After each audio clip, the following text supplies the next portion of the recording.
Assalamualaikum warahmatullahi wabarakatuh.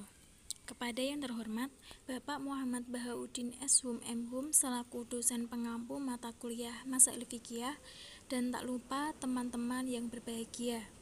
Di sini saya dari kelompok 20 akan menjelaskan tentang bab jinayah. Yang pertama, donor darah.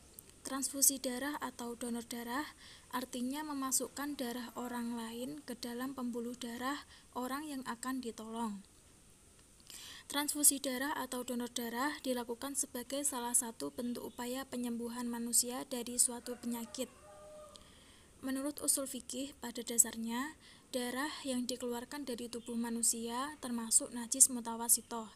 Maka dalam kajian ibadah, darah tersebut hukumnya haram untuk dimakan dan dimanfaatkan, sebagaimana yang terdapat dalam surah Al-Maidah ayat 3. Diharamkan bagimu memakan bangkai, darah, daging babi, daging hewan yang disembelih atas nama selain Allah. Akan tetapi, apabila darah merupakan satu-satunya jalan untuk menyelamatkan jiwa seseorang yang kehabisan darah, maka mempergunakan darah dibolehkan dengan jalan transfusi. Kemaslahatan yang terkandung dalam mempergunakan darah dalam transfusi darah adalah untuk menjaga keselamatan jiwa seseorang yang merupakan hajat manusia dalam keadaan darurat. Maka dalam hal ini sangat dianjurkan sesuai firman Allah Quran Surah Al-Maidah ayat 32. Barang siapa yang memelihara kehidupan seorang manusia, maka seolah-olah dia telah memelihara kehidupan manusia semuanya. Adapun syarat-syarat praktek donor darah sebagai berikut. Yang pertama, tidak akan membahayakan kelangsungan hidup yang wajar bagi donator.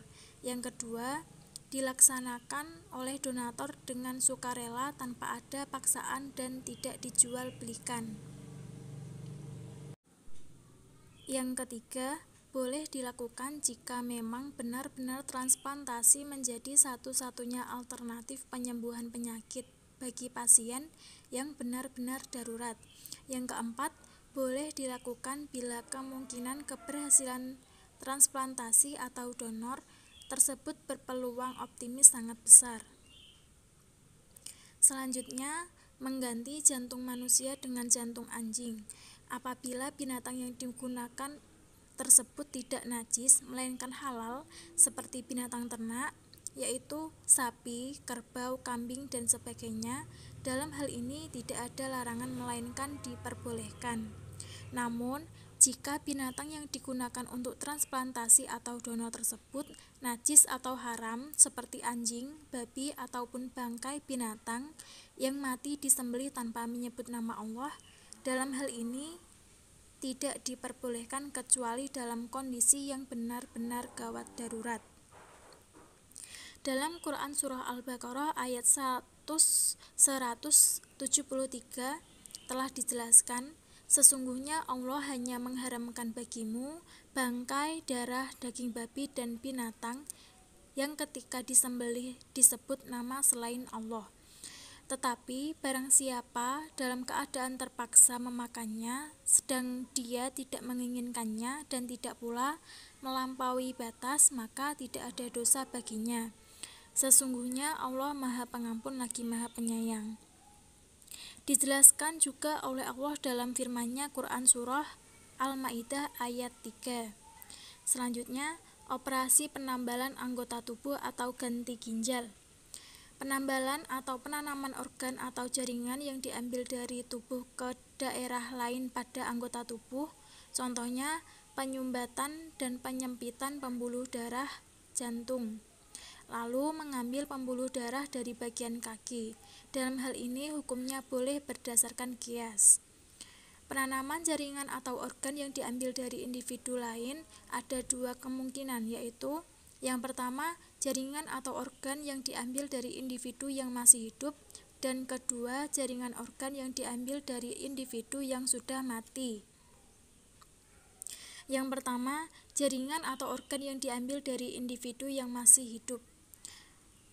Jika penanaman jaringan atau organ yang diambil tunggal, yang dapat mengakibatkan kematian kepada donaturnya bila diambil, seperti jantung, hati, dan otak, maka hukumnya tidak boleh. Atas firman Allah Quran Surah Al-Baqarah ayat 195.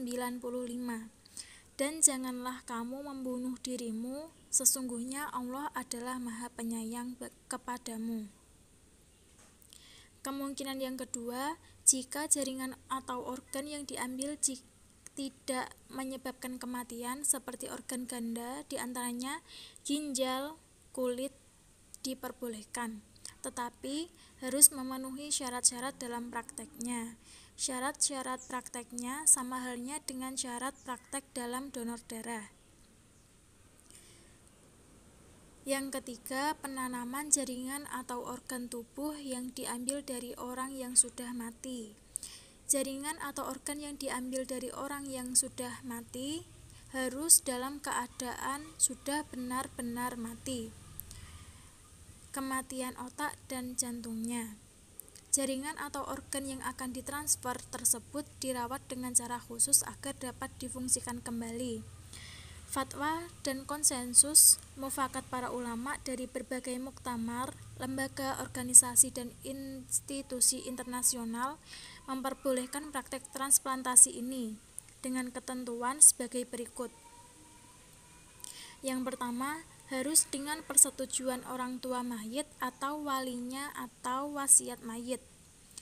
Yang kedua, hanya bila dirasa benar-benar memerlukan dan dalam keadaan yang benar-benar darurat. Yang ketiga, bila tidak darurat dan keperluan yang tidak mendesak, maka harus memberikan imbalan yang pantas kepada ahli waris donatornya, namun tanpa ada transaksi atau kontak jual beli. Sekian dari saya. Wabillahi taufik wal hidayah. Wassalamualaikum warahmatullahi wabarakatuh.